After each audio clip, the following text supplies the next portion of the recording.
So what I'm doing here is making a video on how you would actually intubate through an LMA and hopefully be successful with that.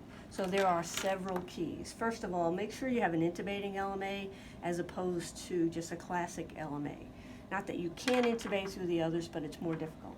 The other thing is get your endotracheal tube ready ahead of time. What you want to do is preload this thing. Don't wait till it's in the patient if you have any options. The reason is there's a lot of friction. So, and you also want to use a lot of grease. So this is our number 3. The biggest tube it's really going to take is about a 6.5. And bigger is not always better. You just want something that'll fit in there. So what I'm doing is preloading this thing. And the reason is you want to break the seal. I've already broken the seal on this one, but there's a lot of friction.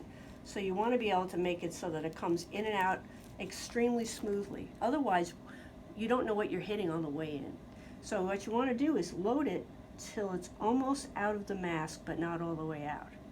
The other thing is, this connector up top, loosen it before you start. Once it's greasy, it's really hard. So just loosen it enough, but put it back in. That way you can still use it as a long LMA. So what I'm going to do is just gently sort of place it in this guy. And he doesn't take it very well, so I'm going to be a brute. All right. So the next step is just to get your scope. This will take a 5mm scope. So what I'm going to do is go through, go down as fast as you can. So what I want to do is get to the end in the mask part and then see what I've got. If I don't know where I'm going, you can adjust in and out with the mask. So I'm going to go in. Now clearly that is my anatomy, but I'm a little bit off center, which could make it difficult. So I might want to pull back or have somebody pull back for me and try to center me and go back in. So use it as a conduit so you don't get slimed on you. The other thing I want to do is just like you normally would, go at the base if you can, because remember the base is what's going to be open. Run all the way down to the carina if you can. And I should have greased the scope too, they don't go very well. Now once you're down there, usually I have somebody hold the scope for me and they just keep it from falling out. Then I grab the tube and immediately above the scope and I just thread it down. I have a shorter scope if I do it that way. If I hit resistance, you don't force it, you grab it lower, you pull it up, turn down till it goes. It went somewhere, so I'm going to grab the scope back and see where I am. So clearly I am in the trachea. That being said, I'm going to take this thing out. If your patient has already started to desat, you can just hook them up as is and start to ventilate them. Now, assuming that they're okay and I don't want to leave the LMA in, this becomes the tricky part. So I want to loosen this up because thankfully I've already loosened it, otherwise you might pull the tube out. And I want to get a push rod. This push rod is just a smaller tube. That's a 6.5, this is a 5. And what I'm going to do is push it in. So what I want to do is push forward. Now you'll notice that the pilot on the regular tube is starting to come in. If I continue to push, I'm going to break that pilot cuff. So I don't want to push any further than that. So that leaves me with kind of a rock and a hard place. I know I'm in, but I'm not in far enough. So what I need to do now is get the LMA out and the push rod without extubating. So there's the tricky part. So what you want to do is sort of like an epidural. You push in and pull out at the same time. And hopefully you just do it as gently as you can. Keeping an eye on here. As soon as I can, I am going to get my fingers in the mouth and I am going to grab that tube. Once you get a good hold on that tube, you can take the push rod out, LMA comes out, and hopefully you're in the right spot. Then you just hook them back up and confirm that you are in the correct spot. And I'm in the lung. Yep, I'm in the right hole. Okay, so that's what you would do with an intubating LMA. If you have a non-intubating LMA, they're a little longer, so you have less margin for safety. So, and if you're kind of afraid to do it that way, the other technique is to start all over again. Once again, preload the tube. Do not load it later on. Otherwise, now I know my tube fits. If I waited and I had a bigger tube, it wouldn't fit. So put this LMA back in gently. Put the grease on the patient.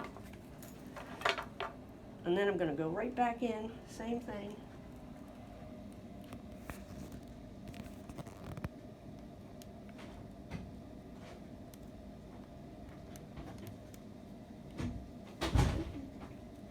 And like I said, grease the scopes. These scopes don't actually work as well as you want. You can see that this one's getting caught on something.